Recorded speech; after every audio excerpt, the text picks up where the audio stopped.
বন্ধুরা, good afternoon.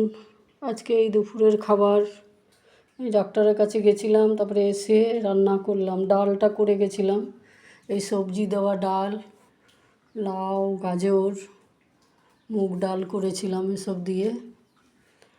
আর এই ভাত গরম গরম, আর এই কাঁকরোল ভাজা, পটল ভাজা, আলু মাখা জিরে দিয়ে, আচার, আর এখানে পাঁপড় ভাজা, একটা আম আছে।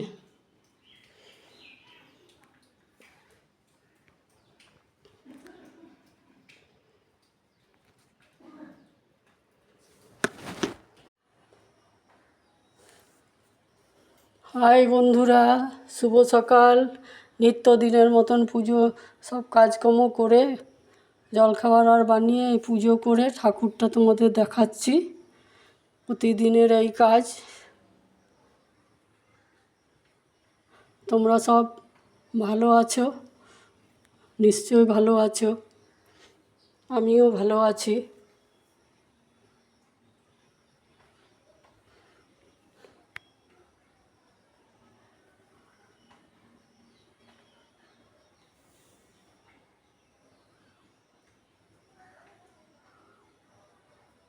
মর্নিং।